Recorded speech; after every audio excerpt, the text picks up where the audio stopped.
E a gente passa a falar dos sabores ou gostos? Gostos básicos. Por quê?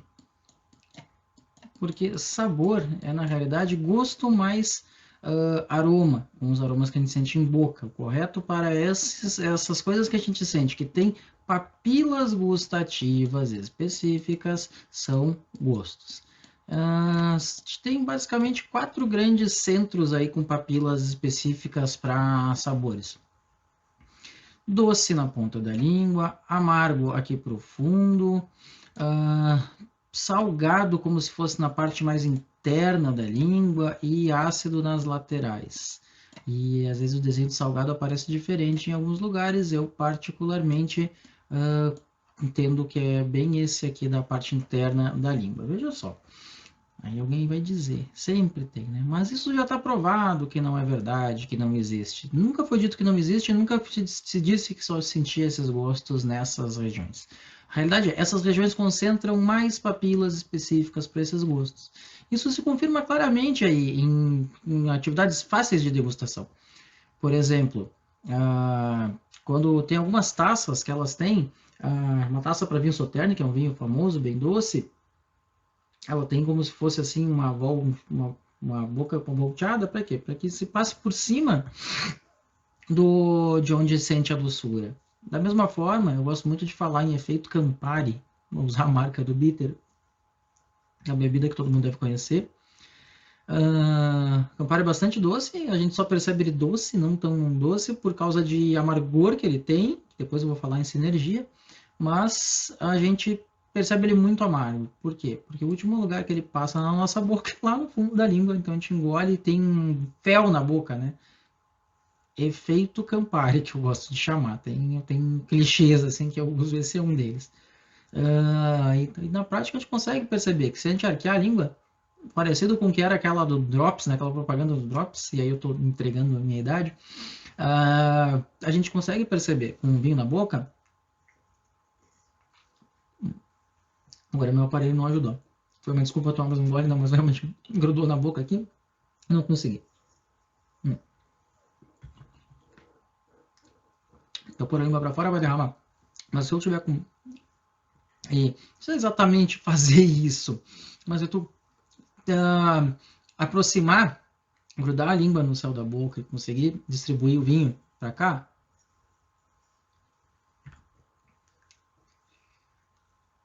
o que eu fiz foi deixar ele cair nas laterais, a percepção de acidez é muito mais nítida. Da mesma forma, se eu pôr na ponta da língua, a percepção de doçura é maior. Se tiver, esse aqui, por exemplo, eu não sinto, e confirmo quando eu ponho na língua, na ponta da língua.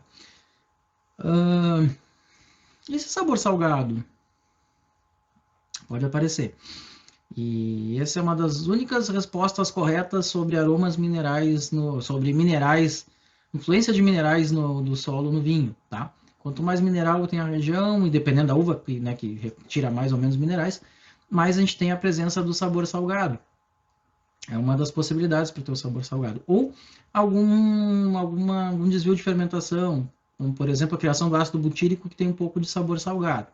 Mas no geral os vinhos não são salgados. Ou também, outra possibilidade é algum insumo de uso enológico que tenha deixado algum sabor residual salgado. Qualquer das hipóteses nem sempre é muito bom, quando é o normal, né, do lugar ter mais minerais, tudo bem, mas esses são casos mais raros. Tem um Jerez que é bem mineral, chega a ser salgado, bem mineral não, mas enfim, bem salgado em função da sua constituição lá e da sua localização.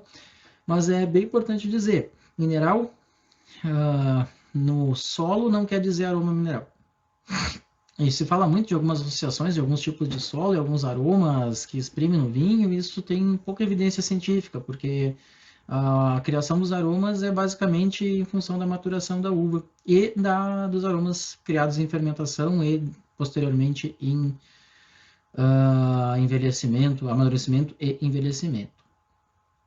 Acho importante, a gente não está falando de aroma agora, mas é um ressalto importante de se fazer para usar terminologias corretas. O que mais que eu vos diria não tem mal que o vinho seja usado de escritor aroma mineral, mas isso não vem do solo, tá? Outra questão também, vinho ácido vem da onde? De solo ácido? Não. Inclusive, grande parte do solo do Brasil é ácido e não é todo vinho não é ácido. Ácido vem na uva, vem da maturação ou da falta de. Então, a falta de maturação te traz acidez. Não tem nada a ver com solo ser ácido. Solo ser ácido te traz desequilíbrios nutricionais, porque acaba aumentando o alumínio, que disponibiliza a ligação com outros metais que seriam importantes para a nutrição, mas não tem nada a ver com a acidez do vinho. Igualzinho mineral no solo não tem nada a ver com o aroma. Agora, mineral no solo tem a ver com sabor salgado. Dependendo da variedade, sim, pode ter uma expressão maior do sabor salgado. Coisas que a gente não deveria confundir. A destringência e a acidez, porque a destringência é uma sensação e não um sabor. A acidez é um sabor que se sente na lateral da língua. Quando eu pego um vinho e o tomo ele tem alguma sensação um pouco desagradável, que muita gente acha que é desagradável, nem sempre é, né? Mas para o gosto delas e para o hábito que elas têm é.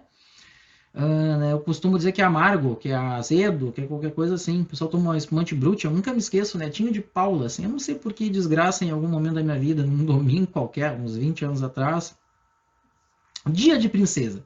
Aí ele sai com a guria ali, e vão pegar a limusine, ele abre um espumante lá, é azedo, não é azedo, né?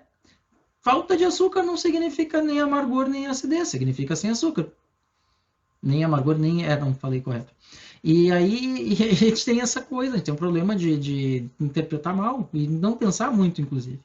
Então, a astringência não é um gosto, é uma sensação. É a sensação de boca seca que, por exemplo, um vinho tinto encorpado te dá. E aí, qual é o resultado da astringência? Tirar os teus. Precipitar as proteínas da tua saliva e deixar a tua saliva como uma aguinha que não tem poder umectante. Seca a tua boca. A acidez faz o quê? Nossa saliva é básica. Igual quando a gente come mousse de maracujá ou algum suco ácido, que a gente sente as glândulas ali salivando.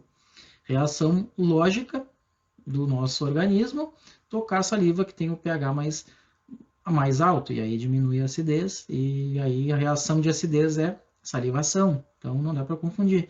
E fora que a acidez é um gosto sentido nas laterais da língua.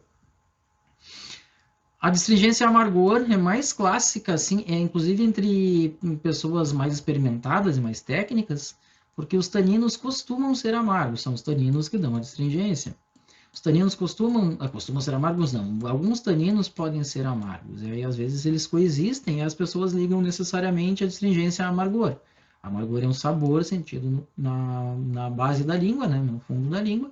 A distringente, mais uma vez, é uma sensação. E amargor tem um efeito residual interessante. Você deu um golinho, é amargo. Deu 2 é mais amargo, deu 3 é mais amargo. Ele tem um efeito residual que te ajuda a perceber que é amargor. Está lá na língua e vai amplificando à medida que a gente vai retestando, digamos assim. Por fim, seco e amargo, ou seco e ácido, seco e adstringente. Aí, pelo que eu falei lá do netinho de Paula, já dá conta de dizer, né? Não ter açúcar quer dizer ser sem açúcar.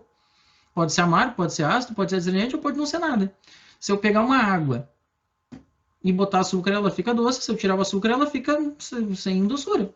Ela não ganha amargor, ela não ganha acidez, ela não ganha astringência. E tem um erro de digitação aqui, me desculpa. Aqui está correto. Então, não confundam essas coisas, tá? Não tem, são sabores diferentes. A gente consegue tirar a prova e a gente precisa fazer isso. Não dá para a gente sair degustando e falando de vinho sem ter clareza do que sente. Depois a gente fala das sensações, encaminhando para o fim aqui, que não são gostos, mas são sentidos, e não são percebidos, né? E não são desprezáveis. Tonicidade, por exemplo, a distringência é um dos definidores de corpo do vinho. O próprio corpo não é um gosto. E é importante, ou seja, são muito importantes. Sensações táteis ou sensações gustativas, como está aqui embaixo. Agora, quais Quais podem ser elas? Acho que a mais famosa, gás carbônico, efeito agulha. Tem um efeito de acidez também, mas dá aquela pinicada na língua. Isto é tal do efeito agulha. Tanino, que transmite a astringência, que, como falamos, não necessariamente é amargo, né, mas sim seca a boca. E dependendo do tanino, dá estrutura é o mesmo corpo. Eu faço uma certa distinção aí entre estrutura e corpo, porque estrutura é os ossos, né? Corpo é o corpo inteiro, então tem volume. E a estrutura para mim tem mais, corpo para mim tem mais a ver com volume e estrutura, propriamente só com estrutura. Tem vinhos que são excessivamente tânicos e pouco carnudos e chegam a ser desagradáveis. E nesse ponto de vista, para mim, é uma diferença a gente falar entre uma coisa e outra. E, enfim, taninos passam sensação né, de estrutura. Álcool não é um gosto, mas uma sensação doce em baixas doses. Se vocês pegarem água, é que a gente não costuma ter álcool que dê para tomar, então pode pegar vodka, cachaça, botar um pouquinho num copo d'água e ver se não fica um certo adocicado. Em baixas concentrações, doçura, com aumento calor, dá também volume e em altas quantidades aquela sensação cáustica de cachaça pura, de whisky, por aí vai. Não que todos, quem gosta vai dizer, mas não, mas nem é tudo que eu sei, mas comparativo ao vinho, sim, né? A gente sente o calor, sente uma certa ardência. Depois glicerina também, e a somatória aí de glicerina, taninos e coloides pode dar ideia de volume, tá? É o que traz a ideia do volume. O tanino quanto maior, mais vai tendo essa ideia, mais aumenta o peso molecular, mais vai dando a ideia de volume.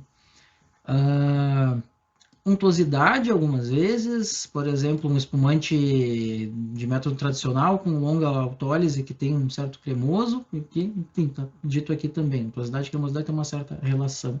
E aquele chardonnay em carvalho também, que chega a ser, dá uma sensação de amanteigado, chega a parecer untuoso na boca.